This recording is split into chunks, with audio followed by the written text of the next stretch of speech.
நாம் நம்முடைய சிந்தையை திருப்பு வண்ணம் ஏசாயா தீர்க்கதரிசியின் புஸ்தகம் 55வது அதிகாரத்தின் 12வது வசனத்தை நம்மில் ஒரு நீங்கள் மகிழ்ச்சியாய் புறப்பட்டு. ஏசாயா 55:12. நீங்கள் மகிழ்ச்சியாய் புறப்பட்டு சமாதானமாய் கொண்டு போகப்படுவீர்கள். பர்வதங்களும் மலைகளும் மகிழ்ச்சியாய் புறப்பட்டு சமாதானமாய் கொண்டு போகப்படுவீர்கள். பர்வதங்களும் மலைகளும் உங்களுக்கு முன்பாக கம்பீரமாய் முழங்கி வெளியின் மரங்கள் எல்லாம் கை கொட்டும். ஆமீன், ஹல்லேலூயா. நீங்கள் மகிழ்ச்சியாய் புறப்பட்டு சமாதானமாய் கொண்டு போகப்படுவீர்கள். ஒரே ஒரு முறை இஸ்ரவேல் ஜனங்கள் பாபிலோனியரால் சிறைப்பட்டு 70 ஆண்டுகள் அவர்கள் சிறைப்பட்டு இருந்தார்கள். இந்த 70 ஆண்டு சிறையிருப்பு என்பது ஒரே ஒரு முறை. ஆனால் நீங்கள் வேதத்தை கவனமாய் வாசிப்போமானால் ஏசாயாவின் புஸ்தகம், எரேமியாவின் புஸ்தகத்தை வாசிக்கும் போது இந்த ஒரு முறை சிறைப்பட்டு போன இந்த இஸ்ரவேலர்களுக்கு பல முறை ஆண்டவர் ஆறுதலை கொடுத்த அனுபவங்களையும் பலமுறை அவர்களுடைய பயத்தை அகற்றின சம்பவங்களையும் நீங்களும் நானும் வாசிக்க நேரிடலாம். அப்படியே பாபிலோனில் சிறைப்பட்டிருக்கிற அந்த மக்களுக்கு பயப்பட வேண்டாம் என்கிற ஒரு ஆறுதலை ஆண்டவர் தீர்க்கதரிசியாகிய ஏசாயா மூலமே பலமுறை கொடுத்திருக்கின்றார். அப்படி கொடுத்ததில் ஒரு முறை தான் இது. என்னவாம்? நீங்கள் சிறை கைதிகளாய் அங்கு இருக்கிறேன் என்று நீங்கள் புலம்ப வேண்டாம். நீங்கள் மகிழ்ச்சியாய் புறப்பட்டு சமாதானமாய் கொண்டு போகப்படுவீர்கள். அதாவது மீண்டும் நீங்கள் எருசலேமில் சமாதானமாய் வருவீர்கள். ஆமேன், ஹல்லேலூயா. நாமும் கூட நம்முடைய வாழ்க்கையில் எத்தனையோ முறை ஆண்டவர் நமக்கு பயப்படாதே என்று சொன்ன போதும் பயம், கலக்கம், தீல்கள் நம்மை பிடித்து தடுமாறி நாம் திடனற்று போன சம்பவங்கள் ஏராளம் உண்டு. ஆம், தேவனாகிய கர்த்தர் இந்த காலை வேளையிலே மீண்டும் உங்களையும் என்னையும் பார்த்து இவ்விதமாய் சொல்லுகிறார், என் மகனே, என் மகளே, நீ மகிழ்ச்சியாய் புறப்பட்டு சமாதானமாய் கொண்டு போகப்படுவாய். நீ மகிழ்ச்சியாய் புறப்பட்டு சமாதானமாய் உன்னுடைய பயணம் இருக்கும். நீ மகிழ்ச்சியாய் புறப்பட்டு சமாதானமான ஒரு ஜீவிதத்திற்குள்ளே நீ நுழைவாய். நீ அவ்விதமாய் செல்லும் போது பர்வதங்கள், மலைகள், வெளியின் மரங்கள் எல்லாம் கம்பீரமாய் முழங்கி கை கொட்டும். அதனுடைய அர்த்தம் என்ன? உன் சுற்று வட்டாரத்தில் எல்லாம் ஒரு பெரிய அமைதி நிலவும். ஆமென், ஹல்லேலூயா. நீ கைதியாய் செல்லப்பட்ட போது கொக்கரித்தவர்கள் உண்டு, கரம் கொட்டி சிரித்தவர்கள் உண்டு. ஆனால் நீ விடுதலை அடையும் போது, தேவன் அருளுகிற சமாதானத்தை நீ உணரும் போது, உன்னை பார்த்து வேடிக்கை பார்த்த மனிதர்களை நீ காண மாட்டாய். உன்னை பார்த்து சிரித்தவர்களையும் ஏளனமாய் நமுட்டு சிரிப்போடு கூட உன்னை உற்று நோக்கினவர்களையும் நீ காண மாட்டாய். ஏன் என்றால் தேவனாகிய கர்த்தர் உனக்கு சமாதானம் கொடுக்கின்றார். ஆமென், ஹல்லேலூயா. தேவன் கொடுக்கிற சமாதானம் அப்படிப்பட்டதுதான். 1877 இங்கிலாந்திலிருந்து ஜார்ஜ் முல்லர் என்று சொல்லப்படுகிற தேவ மனிதன் அமெரிக்காவை நோக்கி பயணப்படுகிறார். கப்பலிலே அவருடைய பயணம். அந்த கப்பலிலே பயணம் செய்து அவர் ஒரு குறிப்பிட்ட நாளில் அங்கு பிரசங்கிக்க வேண்டும் என்பது அவருடைய பயண திட்டமாயிருந்தது. அவர் கப்பலிலே போகும்போது எதிர்பாராத விதமாக பயங்கரமான பனிமூட்டம், கப்பல் ஒரு அடி கூட முன்னேற முடியாத ஒரு நிலை.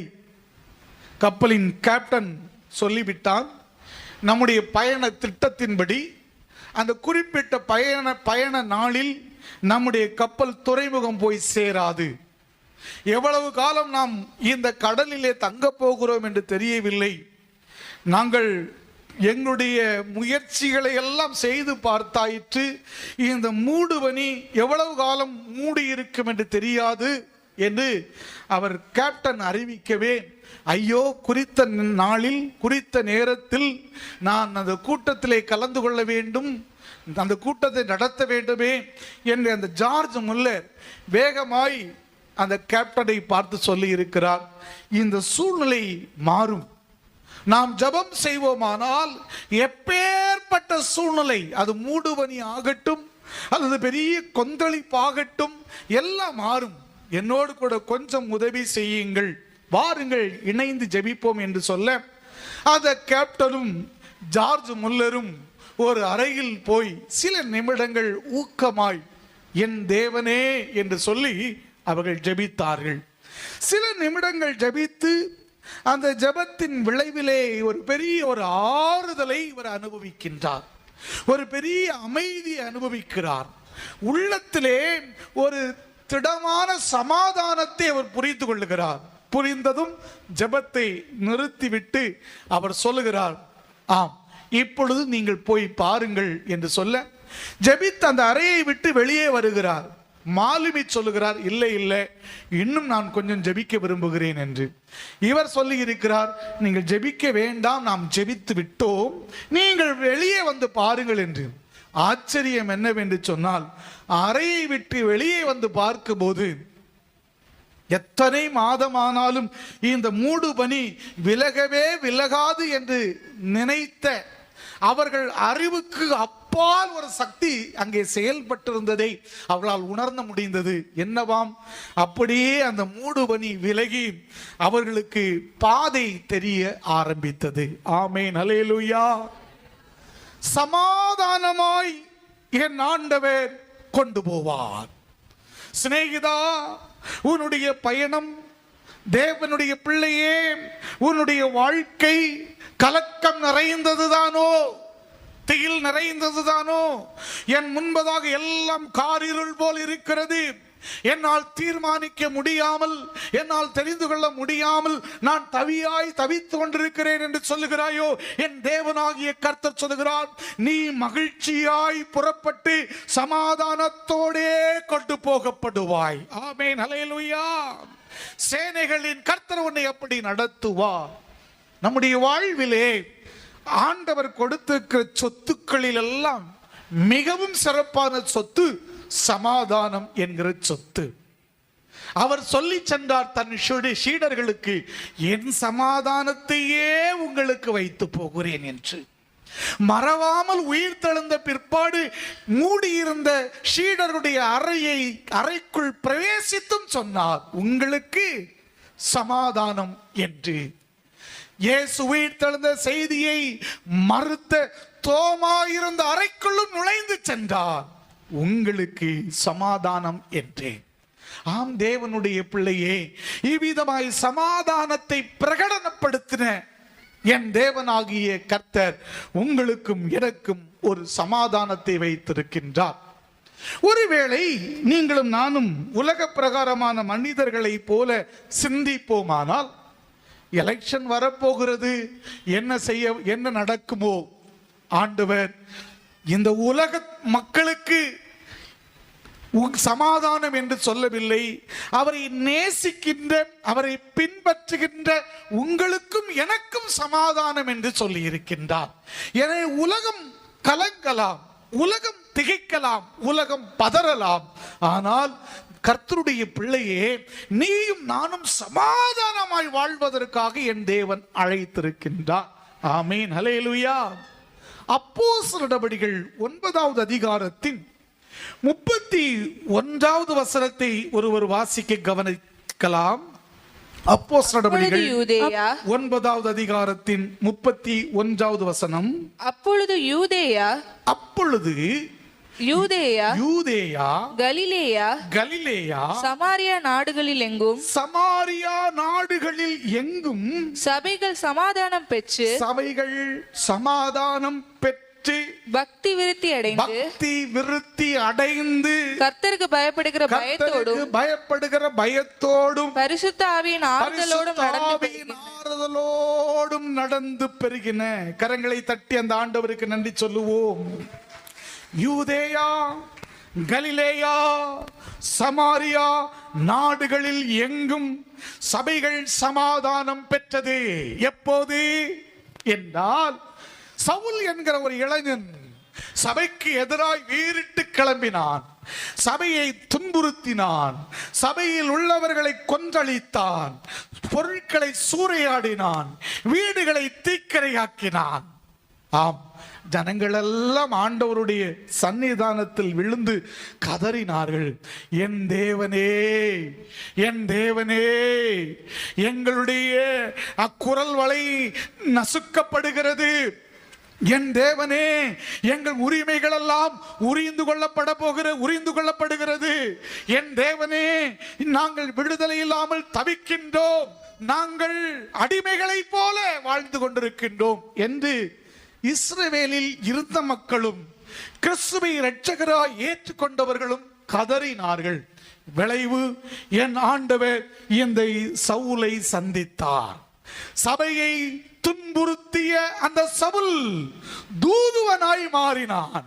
துன்புறுத்தியவன் தூதுவனாய் மாறின போது, இன்னும் வேட்டையாடின சிங்கத்தை போல எழும்பின சவுல் ஒரு ஆட்டுக்குட்டியாய் மாறின போது சபைகள் சமாதானம் பெற்றது. ஆமென், ஹல்லேலூயா. கர்த்தருடைய பிள்ளையே, நீங்கள் மகிழ்ச்சியாய் புறப்பட்டு சமாதானமாய் கொண்டு போகப்படுவீர்கள். ஒரு பெரிய எலெக்ஷன் வரப்போகிறதப்பா, நாங்க எப்படி, எங்க வாழ்க்கை எப்படி, எங்க பிள்ளைகளுடைய எதிர்காலம் எப்படி, கொடிய உலகத்தில் எங்க பேர பிள்ளைகளை விட்டு விட்டு போக வேண்டுமா, எங்க பிள்ளைகள் கிறிஸ்துவுக்காக நிற்கும் போது எப்படி என்கிற ஒரு பெரிய கேள்விக்குறி வரலாம். கர்த்தருடைய பிள்ளையே, நீயும் நானும் ஊக்கமாய் ஆண்டவருடைய சன்னிதானத்தில் ஜெபிப்போமானால் துன்புறுத்தியவர்களை என் ஆண்டவர் தூதுவர்களாக மாற்ற முடியும். ஆமென், ஹல்லேலூயா. வேட்டையாடுவதற்காக புறப்பட்ட சிங்கங்களை எல்லாம் ஆட்டுக்குட்டிகளை போல என் ஆண்டவர் மாற்ற முடியும். ஜெபம் தான் சமாதானமான ஒரு சூழ்நிலைகளை கொண்டு வர முடியும். பாபிலோனில் சிறைப்பட்டவர்கள் ஆனாலும் சரிதான், பாபிலோனுக்கு வெளியே அமர்ந்திருந்து பாபிலோனில் சிறைப்பட்டு போன தன் குடும்பத்திற்காக கதறினவர்கள் ஆனாலும் சரிதான், ஜெபம் செய்தார்கள். ஜெபம்தான் சமாதானமான ஒரு சூழலை கொண்டு வந்தது. வீடுகளில் சமாதானம் அவசியமானால் ஜெபம் அவசியம். சமாதான செய்வதற்கு, சமாதானத்தை அனுபவிப்பதற்கு என்ன செய்ய வேண்டும் என்று நீ திட்டமிடுகிற நேரம் இருக்கிறது. சமாதானத்தை பேணிக் கொள்வதற்கு என் வார்த்தைகள் எப்படி இருக்க வேண்டும், என் நடக்கைகள் எப்படி இருக்க வேண்டும், என் செய்கைகள் எப்படி இருக்க வேண்டும் என்று நீ யோசித்து சிந்தித்து அதை செயல்முறைப்படுத்துவதற்காக பக்குவமாய் நடக்க நீ பிரயாசப்படலாம். இவை எல்லாவற்றை விட சிறப்பாக ஜெபத்திற்கு நீ முக்கியத்துவம் கொடுப்பாயானால் உன் குடும்பம் சமாதானம் பெற்று பெருகும். ஆமென், ஹல்லேலூயா. உன்னுடைய குடும்பம் சமாதானத்திலே தழைத்து ஓங்கும். உன் பிள்ளைகள் கர்த்தரால் போதிக்கப்பட்டு உனக்கு பாக்கியமும் நன்மையும் உண்டாயிருக்கிறது நீ காண்பாய். சமாதானம். கர்த்தருடைய பிள்ளையே, ஜெபம்தான் குடும்பத்திற்கு மாத்திரமல்ல, நாம் வாழ்கிற தேசத்திற்கும் நம்முடைய திருச்சபைக்கும் சமாதானத்தை கொடுக்கக்கூடியது. சவுல் பவுலாய் மாறின போது சபைகள் சமாதானம் பெற்றது. நம்முடைய தேசத்தில் இருக்கிற சபைகள் சமாதானம் பெற வேண்டுமானால் சபைக்கு வெளியே சீறிக்கொண்டிருக்கிற சவுல்கள் சந்திக்கப்பட வேண்டும். இந்த சவுல்கள் சந்திக்கப்பட வேண்டுமானால் சபைகள் இன்னும் அதிகமாய், இன்னும் ஆழமாய், இன்னும் ஊக்கமாய், இன்னும் உருக்கமாய் கதறி ஜெபிக்க நாம் அழைக்கப்படுகின்றோம். ஆமென், ஹல்லேலூயா. எத்தியோப்பியா தேசத்துல ஷேக் ஹார்தே என்று சொல்லப்படுகிற ஒரு மத தலைவன் இருந்தான். இந்த மத தலைவன் கிறிஸ்தவர்களை துன்புறுத்துவான். வீடுகளில் ஜெபம் நடக்குமானால் வீட்டை போய் அடித்து முறுக்குவான். அது மாத்திரமல்ல, அங்கு எங்கேயாகிலும் கிறிஸ்தவ கூட்டங்கள் அவர்கள் பொது வெளியிலே நடத்துவார்களானால் அதற்கு தொந்தரவு செய்வான் அந்த மத தலைவன். இப்படியாய் சில காலம் இருந்தது. மக்கள் அவனுடைய பெயரை கேட்டாலே, அவன் வருகிறான் என்று சொன்னாலே எங்கும் சிதறி ஓடி விடுவார்கள். ஆனால் அவர்கள் சிதறி ஓடும் போது அவர்கள் பயந்து ஓடினாலும் எங்கேயோ ஒரு இடத்துல கூடி, ஆண்டவரே அந்த ஷேக் ஹார்தேவை ரட்சிக்க வேண்டும் என்று சொல்லி ஊக்கமாக அவர்கள் ஜெபித்து வருவது வழக்கம். அப்படி ஒரு நாள் ஊக்கமாய் ஜெபித்தார்கள். விளைவு என்னவென்றால், திடீரென்று சொல்லி அந்த மத தலைவன் பெரிய செல்வந்தன், அவன் நோய்வாய்ப்பட்டு விழுந்தான். அவனுக்கு தெரிந்த எல்லா மருத்துவத்தையும் அவர்கள் பார்த்தார்கள். எவ்வளவு மருந்து கொடுக்க வேண்டுமோ, எவ்வளவு வைத்தியர்களை பார்க்க வேண்டுமோ அவ்வளவாய் அவர்கள் மருத்துவத்தையும் வைத்தியரையும் சந்தித்த போது எந்த குணமும் கிடைக்கவில்லை. ஆனால் இந்த ஷேக் ஹார்தே என்று சொல்லுகிற இந்த மத தலைவன் கிறிஸ்தவர்களை துன்புறுத்துவதற்காக பல நேரங்களிலும் இந்த ஜெப கூட்டங்கள் தொந்தரவு செய்ய அவன் புறப்பட்டு போகும்போது அங்கே பலர் சொல்லி அவன் கேள்விப்பட்டிருக்கிறான், இயேசு என்னை சுகமாக்கினார், அதனாலதான் நான் கிறிஸ்தவனாய் மாறினேன் என்று. இந்த நினைவு அவன் படுக்கையிலே அவன் வந்தபோது அவன் தனக்கு அருகாமையில் இருந்த அவனுடைய பணியாட்களை கூப்பிட்டு சொல்லியிருக்கிறான், கிறிஸ்தவர்களை கூட்டிட்டு வந்து எனக்கு ஒரு ஜெபம் பண்ணணும், ஒருவேளை எனக்கு சுகம் கிடைச்சிட்டுனா நல்லது தானே என்று சொல்ல, அவனுடைய வேலைக்காரன் துரிதமாய் போக அங்க ஊர்ல இருக்கிற போதகரை அழைத்து கொண்டு வந்தான். போதகர் ஜெபம் பண்ணினார். நடந்தது என்ன என்றால், அந்த ஷண்ணப்பொழுதிலே கர்த்தர் அவனை குணமாக்கினார். ஹல்லேலூயா. எத்தியோப்பியாவில் அவன் நிமித்தமே ஒரு பெரிய எழுப்புதல் உண்டாயிற்றாம். ஆமேன், ஹல்லேலூயா. நம்முடைய தேசத்துல நிறைய ஷேக் ஹார்தே என்று சொல்லப்படுகிற மனிதர்கள் இருக்கிறார்கள்.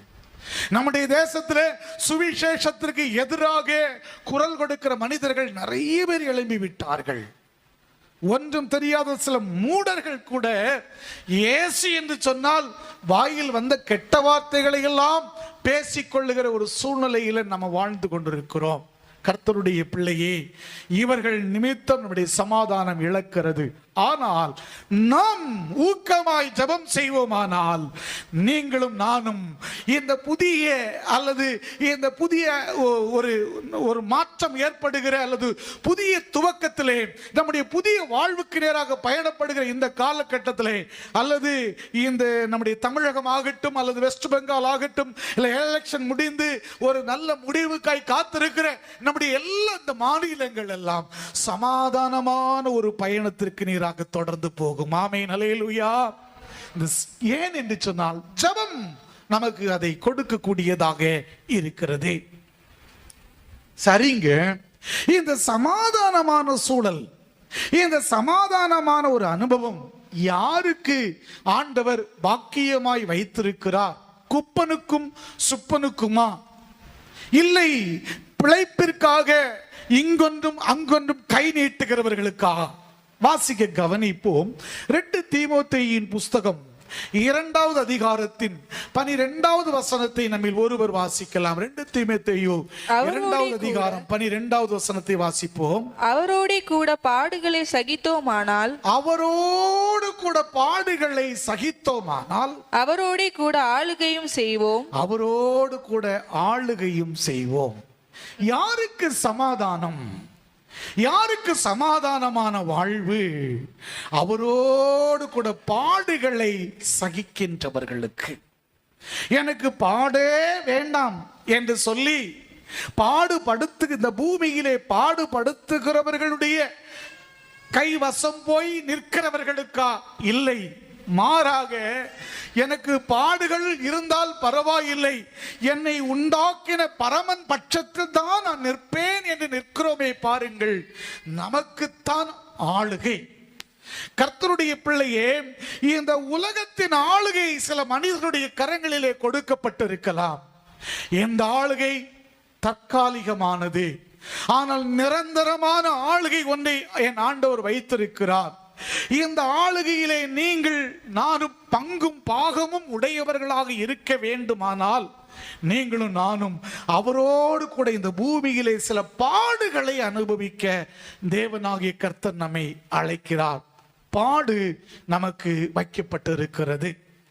அவரை விசுவாசித்த கர்த்தருடைய பிள்ளைகள் வாழ்வை குறித்து சிந்திப்போமானால் எபிரியர் 11வது அதிகாரத்தின் 38 உலகம் 9 வாசிப்போம். உலகம் அவர்களுக்கு பாத்திரமாய் இருக்கவில்லை. உலகம் அவர்களுக்கு பாத்திரமாய் இருக்கவில்லை.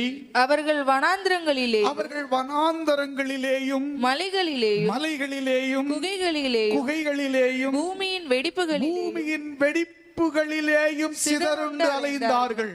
கவனிங்கம்மா, உலகம் அவர்களுக்கு பாத்திரமாயிருக்கவில்லை. யாருக்கு என்றால் கர்த்தரே தேவன் என்று சொன்னவர்களுக்கு, கர்த்தராகிய இயேசுவை சொந்த இரட்சகராய் ஏற்றுக்கொண்டவர்களுக்கு, கர்த்தர் பட்சத்தில் நின்று கர்த்தருடைய சமூகத்தில் நின்று சபையையும் கர்த்தருடைய பிள்ளைகளையும் துன்புறுத்துகிறவர்களுக்கு எதிராக ஆண்டவரே நீர் இறங்கும் என்று வேண்டுதல் செய்தவர்களுக்கு இந்த உலகம் பாத்திரமாய் அமையவில்லை. இவர்களுக்கு உலகம் பாத்திரமாய் இருக்கவில்லை.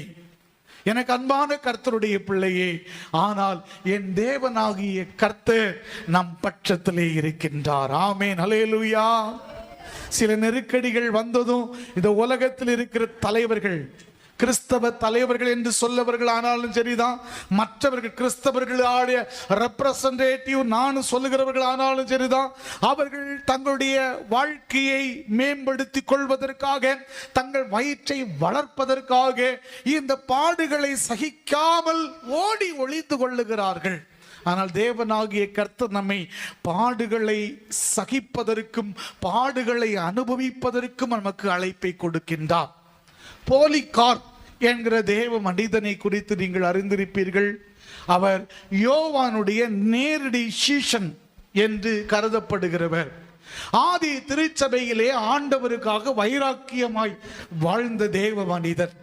அவர் வைராக்கியமாய் ஆண்டவருக்காய் வாழ்ந்ததுனால அவர் கொலை செய்யப்பட வேண்டும் என்று சொல்லி அக்காலகட்டத்தில் இருக்கிற கிறிஸ்தவ எதிரிகள் அவரை கம்பத்திலே வைத்து கட்டி தீ கொளுத்துவதற்காக முற்பட்டார்கள்.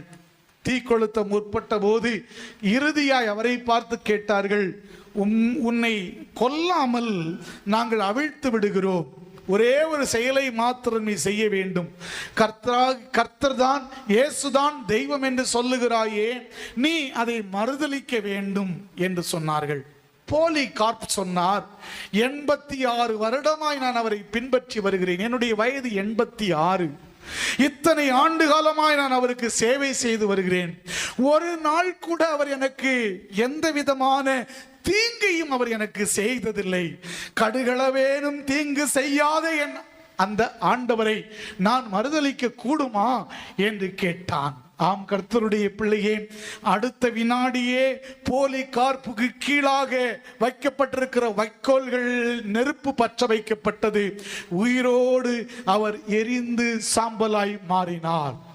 கர்த்தரை நேசிக்கிற கர்த்தருடைய பிள்ளையே, கர்த்தருக்காக குரல் கொடுக்கிற கர்த்தருடைய பிள்ளையே, கர்த்தருடைய பட்சத்தில் நின்று கர்த்தரே தேவன் என்று சொல்லுகிற நீயும் நானும் இந்த உலகத்திலே சில உபத்திரவங்களை, இந்த உலகத்திலே அவரோடு கூட சில பாடுகளை நாம் அனுபவிப்போம். இந்த உலகம் உனக்கும் எனக்கும் பாத்திரமாய் அமைய போவது இல்லை. ஆனால் ஒரு நம்பிக்கை உண்டு. போலிகார்ப்புக்கு ஒரு நம்பிக்கை இருந்தது, இந்த உலகம் தற்காலிகமானதுதான், இனி வருகிற உலகத்தில் ஒரு பெரிய ஆளுகையை என்று ஆண்டவர் கொடுக்க போகிறார் என்று. ஆமென், அல்லேலூயா. இந்த உலகத்தின் ஆளுகை பொல்லாங்கனுடைய கையிலே இருக்கிறது. இந்த உலகத்தை ஆளுகிறவர்கள் சாத்தானால் ஏவப்படுகிற கூலி ஆட்களாக ஒருவேளை இருக்கலாம். எனக்கு அன்பான கர்த்தருடைய பிள்ளையே, நீயும் நானும் கர்த்தருக்காக நிற்போமானால் ஒரு நாள் அவரோடு கூட ஆளுகை செய்வோம். ஆமென், அல்லேலூயா. அவரோடு கூட ஆளுகை செய்வோம். ஏன் நாம் பின் வாங்குகிறோம்? ஏன் நாம் மறுதலிக்கிறோம்? ஏன் இந்த கிறிஸ்தவ வாழ்வில் வருகிற பாடுகளை அவமதிக்கிறோம்? கிறிஸ்துவுக்காக பாடுபடுகிறவர்களை எள்ளி நகையாடுகிறோம். ஒரு உண்மை நமக்கு தெரிவது இல்லை. உண்மை தெரியுமானால் கிறிஸ்துவுக்காக பாடுபடுகிறவர்களை எள்ளி நகையாட மாட்டோம். கிறிஸ்துவுக்காக ஓடுகிறவர்கள் துன்பத்தை அனுபவிக்கும் போது நாம் அவர்களோடு கூட துன்பப்படுவதற்கு ஆயத்தமாவோம். ஆனால் உண்மை நமக்கு தெரியவில்லை. என்ன உண்மை? கர்த்தருடைய பிள்ளைகள், சங்கீதக்காரன் சொல்லுகின்றான் 39வது சங்கீதத்தின் 12வது வாக்கியத்தை நம்மில் ஒருவர் வாசிக்க கவனிப்போம். கர்த்தாவே என் ஜெபத்தை கேட்டு, கர்த்தாவே என் ஜெபத்தை கேட்டு, என் கூப்பிடுதலுக்கு செவி கொடும், என் கூப்பிடுதலுக்கு செவி கொடும், என் கண்ணீருக்கு மௌனமாயிராதே, என் கண்ணீருக்கு மௌனமாயிராதே, என் பிதாக்கள் எல்லாரையும் போல, என் பிதாக்கள் எல்லாரையும் போல நானும் உமக்கு முன்பாக அந்நியனும் பரதேசியுமாய், நானும் உமக்கு முன்பதாக அந்நியனும் பரதேசியுமாய். சங்கீதக்காரன் சொல்லுகிறான், என் பிதாக்களை போல நானும் உமக்கு முன்பதாக அந்நியனும் பரதேசியுமாயிருக்கிறோம். பெரிய அரசன், ஏமா ஆளுகை செய்து கொண்டிருக்கிற அரசன் சொல்லுகிறான், என் பிதாக்களை போல. என் காலகட்டத்திலே ஆளுகிறவர்கள் சொல்லுவார்களா நான் பரதேசி என்று? இக்காலகட்டத்திலே ஆட்சி பொறுப்பில் இருக்கிறவர்கள் சொல்லுவார்களா நான் அந்நியன் என்று? ஆனால் மிகப்பெரிய ஒரு அரசன், மிகப்பெரிய அரசன், பெரிய பலசாலி தாவீது சொல்லுகிறான், நான் இன்னைக்கு அரசனா இருக்கிறேன், ஆளுகிறவரா இருக்கிறேன். பட் எனக்குள்ள ஒரு உண்மை நிலை எனக்கு தெரியும். எனக்கு ஆழமாய் எனக்கு என்னுடைய காரியங்கள் கொடுத்த ஒரு தெளிவு எனக்கு தெரியும். என்னன்னா, என் பிதாக்களை போலவே நான் அந்நியனும் பரதேசியும். இந்த வார்த்தை இதுக்கு முன்னாடி யார் சொல்லி இருப்பா? அவர் சொல்லுகிறார், என் பிதாக்களை போல அப்படின்னு சொல்றார். அப்படின்னா அவருடைய பிதாக்கள், முற்பிதாவாகிய ஈசாக்கு சொல்லுகின்றார். வாசிக்க கவனிப்போம். ஆதியாகமம் 28வது அதிகாரத்துல வாசிக்க கவனிக்கலாம். அங்கே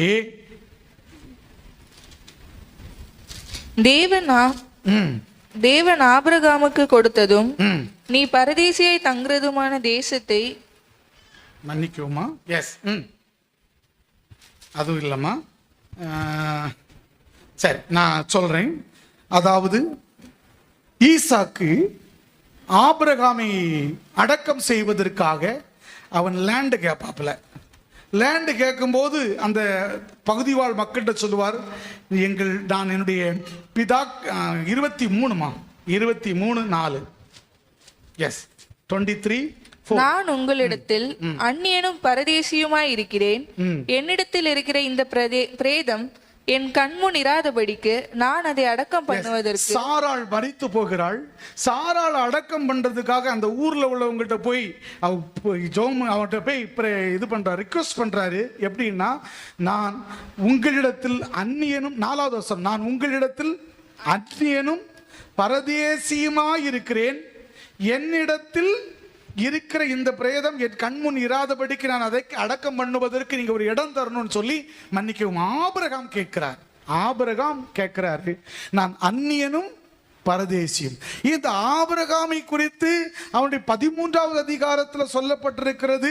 அவனுடைய செல்வம், செழிப்பு, அவருடைய ஆடு மாடுகள் அதெல்லாம் தாங்க முடியாத அளவுக்கு பெரிதாக இருந்தது. இந்த ஆபிரகாமை குறித்து இந்த பரிசுத்த வேதாகமம் சொல்லுகிறது, அவன் பெரிய சீமானாயிருந்தான், பெரிய ஐஸ்வர்யவானாயிருந்தான். இந்த பெரிய ஐஸ்வர்யவான், இந்த பூமி தான் தஞ்சம், இந்த உலகம்தான் தஞ்சம் என்று சொல்லி அவன் இராதபடிக்கு அவன் மற்றவர்களோடு கூட பேசும்போது சொல்லுகிறான், நான் அந்நியனும் பரதேசியும். இதைத்தான் தாவீதரசனும் சொல்லுகிறான், நான் அந்நியனும் பரதேசியும். அன்பான கர்த்தருடைய பிள்ளைகளே, என் தேவனோடு கூட பாடுகளை நீங்களும் நானும் சகிக்க எப்போது வருவோம் தெரியுமா? நமக்கு என்னதான் இந்த உலகத்தில் மேன்மைகளும் ஆசீர்வாதங்களும் இருந்தாலும் அதை மனதில் நிறுத்தாதபடிக்கு இந்த முற்பிதாக்களோடு கூட இணைந்து நான் அந்நியனும் பரதேசியும் என்று சொல்லுவோமானால், அந்நியனும் பரதேசியுமாய்த்தான் வாழ்கிறேன் என்கிற அந்த நம்பிக்கையோடு விசுவாசத்தோடு கூட வாழ்வோமானால், நாம் பாடுகளை சகிப்பதற்கும் பாடுகளின் வழியாய் பயணிப்பதற்கும் ஆயத்தமாக மாறிவிடுவோம். ஆமென், அல்லேலூயா. இந்த பூமியில் நாம் அந்நியன் என்று எண்ணுவோமானால் நமக்கு ஒரு நம்பிக்கை இருக்கும். அதை பவுல் தெளிவுபடுத்துகின்றார். பிலிப்பியருக்கு பவுல் எழுதின அந்த நிருபத்தின் 3வது அதிகாரத்தின் 20வது வசனத்தை வாசிப்போம். பிலிப்பியர் 3:20. நம்முடைய குடியிருப்போ பரலோகத்தில் இருக்கிறது. அங்கே இருந்து போதும், என்னுடைய குடியிருப்பு பரலோகத்தில் இருக்கிறது என்று எந்த மனிதன் நம்புவானோ அந்த மனிதன் அவரோடு கூட பாடுகளை சகிப்பதற்கு ஆயத்தமாவான். என்னுடைய குடியிருப்பு பரலோகத்தில் இருக்கிறது என்று எவன் ஒருவன் நினைப்பானோ அந்த மனிதன் இந்த பூமியிலே சமாதானத்தை தேடி தேடி ஓட மாட்டான். நமக்கு சமாதானம் வாக்கு பண்ணப்பட்டிருக்கிறது. சமாதானத்தோடு நாம் புறப்படுவோம், சமாதானத்தோடு வாழுவோம். இந்த சமாதானம் ஆண்டவர் கொடுத்திருக்கிற அற்புதமான பரிசு. இந்த உலக மக்களுக்கு அல்ல, இறை மக்களுக்கு ஆண்டவர் கொடுத்த அற்புதமான தயவு. இந்த சமாதானத்தை இந்த பூமியிலே நாம் எதிர்பார்ப்போமானால் இந்த பூமி நமக்கு பாத்திரமாய் அமையாது. இந்த பூமியிலே நம்முடைய சபைகளிலே இந்த சமாதானம் பெருக வேண்டுமானால் நாம் ஆண்டவரோடு கூட போராடி ஜெபிக்கிறவர்களாக இருப்போமானால் சவுல்களை எல்லாம் பவுல்களாய் மாற்றி சபை சமாதானம் பெற்று பெருகும். என்னதான் பூமியிலே சபையிலே குடும்பத்திலே சமாதானம் பெற்று பெருகினாலும் நீங்களும் நானும் மனதிலே நிறுத்திக் கொள்ள வேண்டும், இந்த பூமி எனக்கு சொந்தமானது அல்ல, என் தேசம் பரலோகம் என்கிற ஆழமான விசுவாசத்தோடு கூட நீங்களும் நானும் வாழ வேண்டும். ஆமீன், அல்லேலூயா. சத்தத்தை உயர்த்தி அல்லேலூயா. இப்படி அது பரலோகம்தான் என்னுடைய சொந்த வீடு என்றும் பரலோகம்தான் என்னுடைய குடியிருப்பு என்றும் நம்புகிற நாம் செய்கிற மிகப்பெரிய தவறு ஒன்று உண்டு. என்ன தவறு அப்படின்னா, இந்த உலகத்தில் இருக்கிற மனிதர்கள், உலகத்தில் இருக்கிற அதிகாரிகள், உலகத்தில் இருக்கிற தலைவர்களை பல நேரங்களிலும் நாம் மதிப்பது இல்லை, அவங்களுக்கு கொடுக்க வேண்டிய கனத்தை கொடுப்பது இல்லை. நீங்க வாஸ்து பார்த்தீங்கன்னா தெரியும், பவுல் ரோமருக்கு எழுதும்போது அதன் 13வது அதிகாரம் முதல் வசனத்தை வாசிப்போம். ரோமர் 13. எந்த மனுஷனும் மேலான அதிகாரம் உள்ளவர்களுக்கு கீழ்ப்படிய கடவன். ஏன் என்றால் தேவனாலே அன்றி ஒரு அதிகாரமும் உண்டாயிருக்கவில்லை. உண்டாயிருக்கிற அதிகாரம் தேவனாலே நியமிக்கப்பட்டிருக்கிறது. பிரைஸ் தி லார்ட், ஹல்லேலூயா. இந்த உலகத்துல அதிகாரிகளையும் அதிகாரங்களையும் ஆண்டவர் கொடுத்திருக்கிறார். இந்த அதிகாரிகளையும் நாம் கனப்படுத்த தவறிவிடக் கூடாது. ஆமென், அல்லேலூயா. எப்ப தவறலாம் தெரியுமா? அவர்கள் எப்போது கிறிஸ்துவுக்கு எதிராக கலகம் செய்கிறார்களோ அப்போது என்ன செய்யலாம்? நாமும் கூட தவறலாம். ஒரு முறை சீடர்களை பார்த்து அதட்டுவார்கள் அப்போஸ்தலர் நடவடிக்கைகள்ல, நீங்க இந்த நாமத்தை குறித்து எங்கேயும் என்ன செய்யக்கூடாது, பேசக்கூடாது. அப்ப அவங்க என்ன சொல்லுவாங்க? தேவனுக்கு கீழ்ப்படுகிறதை பார்க்கிலும் உங்களுக்கு கீழ்ப்படுகிறது உத்தமமா இருக்குமா? அதிகாரிதான், அதிகாரம்தான். எப்பொழுது தேவனுக்கு எதிராய் அவன் யாராய் இருந்தாலும் சரிதான், நாம் பயப்பட வேண்டிய அவசியம் இல்லை. ஆமென், அல்லேலூயா. தானியேலை வாசித்து பாருங்க, அந்த புஸ்தகத்தை அப்படியே வாசித்து பாருங்க. ராஜாவுக்கு பயப்பட வேண்டியவன் ராஜாவேன்னு பயப்படுவான். ராஜாவேன்னு கூப்பிடுவான், கனம் பொருந்திய ராஜான்னு சொல்லுவான். ஆனா அதே வேளையில் நான் நிறுத்தின பொற்சிலையை நீங்க வழிபட வேண்டும் என்று சொன்ன போது ஷாத்ராக் மேஷாக் ஆபேத்நேகோ போய் நிற்பான். இல்லை இல்லை இல்லை, என் தேவனாகிய கர்த்தருக்கு மாத்திரம்தான் நாங்க அவரை தான் வழிபடுவோம் என்கிற அந்த நோக்கத்தோடு கூட சொல்லுவாங்க. நீர் நிறுத்தின பொற்சிலையை நாங்க என்ன செய்ய மாட்டோம், வழிபட மாட்டோம். எங்கள் தேவனாகிய கர்த்தர்களை காப்பாற்றினாலும் சரிதான், காப்பாற்றாமல் போனாலும் சரிதான். கர்த்தருடைய பிள்ளையே, இந்த உலகத்தில் சில அதிகாரங்களை ஆண்டவர் வைத்திருக்கிறார், அதிகாரிகளை வைத்திருக்கிறார். அந்த நம்முடைய அவர்களோடு கூட இருக்க வேண்டிய அந்த உறவுடைய பேலன்ஸ் நமக்கு தெரியணும். பேலன்ஸ், அவங்க செய்யறதெல்லாம் குட்டுன்னு சொல்லிட்டு போயிடக்கூடாது. ஆனா கொடுக்க வேண்டிய மதிப்பையும் மரியாதையும் கொடுக்க வேண்டிய நேரத்தில் கொடுக்கவும் தெரிந்திருக்க வேண்டும். ஆமான்னு சொல்றவங்க சத்தத்தை உயர்த்தி. இயேசுநாதர் சிலுவையிலே அறையப்படுவதற்கு முன்பதாக விசாரணை கைதியாக அழைத்து செல்லப்படுகிறார். அவர் பிரதான ஆசாரியனுடைய அரண்மனையில் அந்த விசாரணை நடந்துகிட்டு இருக்கு. யோவான் இந்த பிரதான ஆசாரியனும் கொஞ்சம் நெருக்கமானவங்க, ரொம்ப ஃப்ரெண்ட்ஷிப்பா இருந்தாங்க, அதிகாரி தான். ஆனா அவன் ஃப்ரெண்ட்ஷிப்பா இருந்ததுனால அவன் வேகமா உள்ள போயிட்டான். எங்க அரண்மனைக்குள்ள அவனுக்கு பெர்மிஷன் கிடைச்சிச்சு. ஆனா பேதுருக்கு பெர்மிஷன் கிடைக்கல. பேதுரு வெளியே நிற்கிறான். பேதுரு வெளியே நின்ன உடனே நீங்க வாசித்து பார்த்தீங்கன்னா தெரியும், யோவான் எழுதின சுவிசேஷத்தில் சொல்லப்பட்டிருக்கு 18வது அதிகாரம் நினைக்கிறேன். அங்க யோவான் வெளியே வந்து பேதுருவை கூப்பிட்டுட்டு போவார், வா அப்படின்னுட்டு. கர்த்தருடைய பிள்ளைகளே, இனி வரப்போகிற அரசானாலும் சரிதான், இருக்கிற அரசு ஆனாலும் சரிதான், இந்த அரசோடு கூட அதிகாரிகளோடு கூட நம்ம பேசுகிற அளவுக்கு ஒரு நல்ல ரிலேஷன்ஷிப் உருவாக வேண்டும். ஆமீன், ஹல்லேலூயா. அந்த ரிலேஷன்ஷிப் எப்படி கிடைக்கும்னா ஜெபிக்கிற மனிதனால் கிடைக்கும். ஆமீன். நம்புறவங்க சத்தம் ஒரு அலையிலே சொல்லுங்க. ஆகாப் என்கிற அரசனுடைய அரண்மனைக்கு எலியா நடந்து போனான்.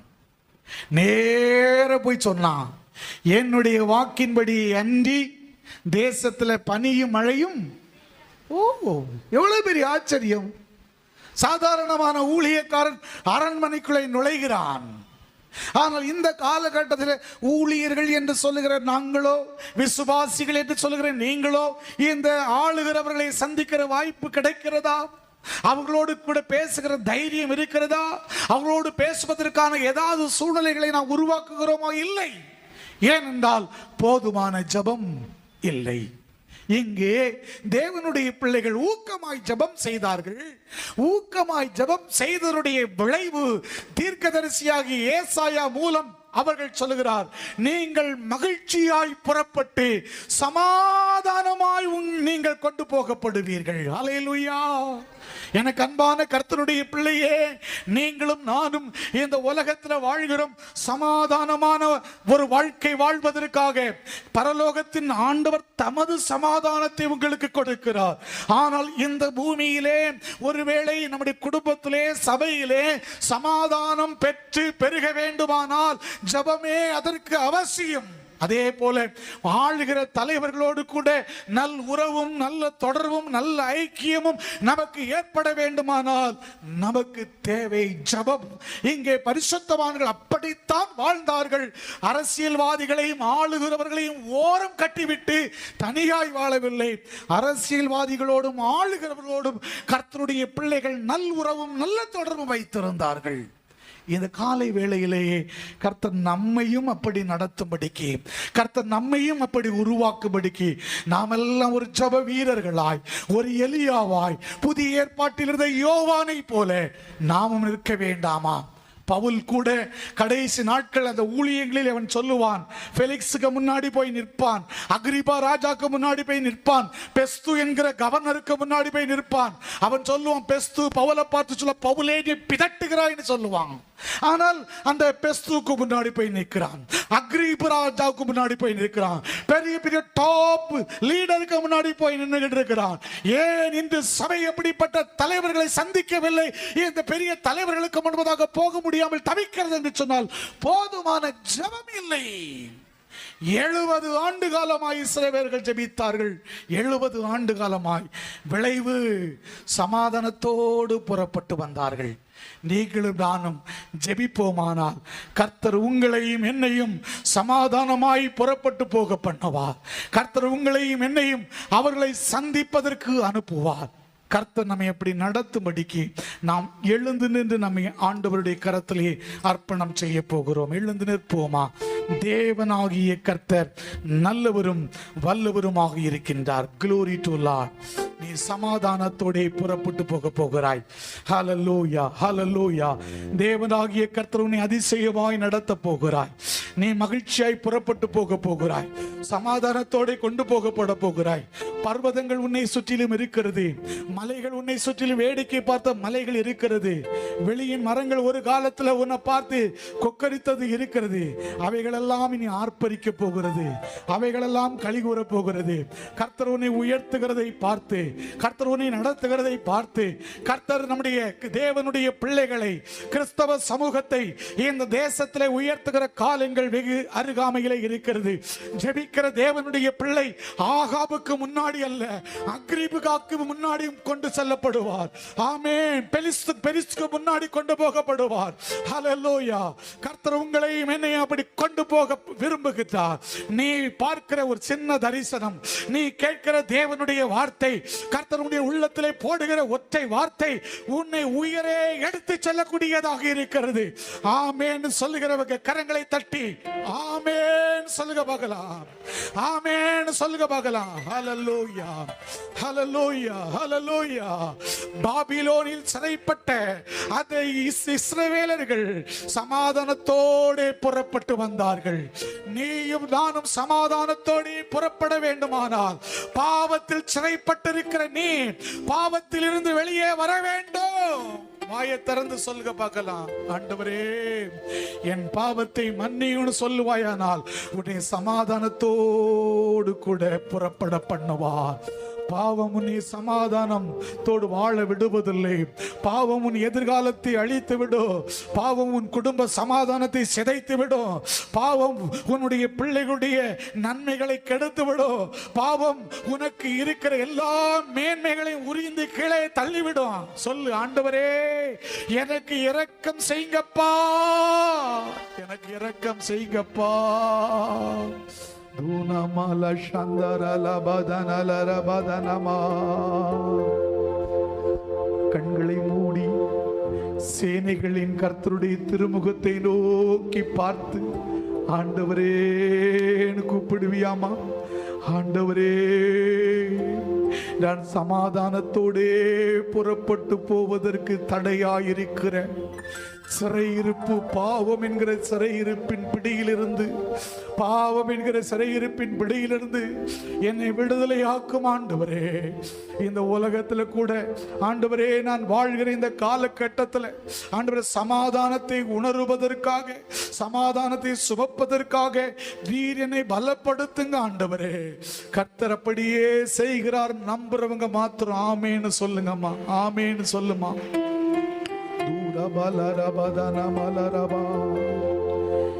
இரக்கம் உள்ளவரே,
மாற்றற்ற கிருபையும் நிறைந்த ஆண்டவரே, நீங்கள் சமாதானத்தோடே இவ்விடத்திலிருந்து புறப்பட்டு கொண்டு போகப்படுவீர்கள் என்று சொன்ன வார்த்தையின்படி எங்கள் வீடுகளில் நான் சமாதானத்தோடு கூட வாழ்வதற்கு ஏதுவாய், எங்கள் சுற்றுப்புறத்தாரோடு கூட நாங்கள் சமாதானத்தோடு கூட வாழ்வதற்கு ஏதுவாய் நீர் எங்களை தகுதிப்படுத்தும் ஆண்டவரே.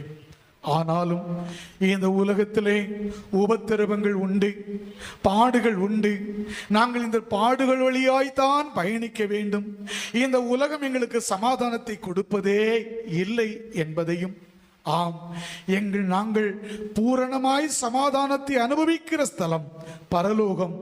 எங்கள் குடியிருப்பில் மாத்திரம், எங்கள் சொந்த ஸ்தலத்தில் மாத்திரம்தான் அந்த பரிபூரணமான சமாதானத்தை அனுபவிக்க முடியும் என்றும், இந்த பூமியில் நாங்கள் வாழ்கிற காலகட்டத்திலே உலக தலைவர்கள், உலக அதிகாரிகள் இவர்களோடு கூட நல் உறவை பேணி பாதுகாத்துக் கொள்ளவும், இவர்களோடு கூட நாங்கள் தொடர்பில் இருக்கும்படிக்கு எங்கள் ஜப ஜீவிதத்தை அதிகரித்துக் கொள்ளவும் தெய்வமே எங்களுக்கு கிருபையை தாரும், கிருபையை தாரும். எங்களை தாழ்த்தி அர்ப்பணம் செய்கின்றோம், பொறுப்படுத்திக் கொள்ளும். இயேசுவின் நாமத்தில் வேண்டுகின்றோம் எங்கள் நல்ல பிதாவே, ஆமீன். என் ஆத்துமாவே கர்த்தரை ஸ்தோத்திரி, என் முழு உள்ளமே அவருடைய பரிசுத்த நாமத்தை ஸ்தோத்திரி. என் ஆத்துமாவே கர்த்தரை ஸ்தோத்திரி, அவர் செய்த சகல உபகாரங்களையும் மறவாதே. ஆசீர்வாதம் நம்முடைய கர்த்தராகிய இயேசு கிறிஸ்துவின் கிருபையும், பிதாவாகிய தேவனுடைய அன்பும், பரிசுத்த ஆவியானுடைய ஐக்கியமும் சிநேகமும் காவலும் நம் அனைவரோடும் இன்றும் என்றும் இனிவரும் சதா காலங்களிலும் தங்கி இருப்பதாக.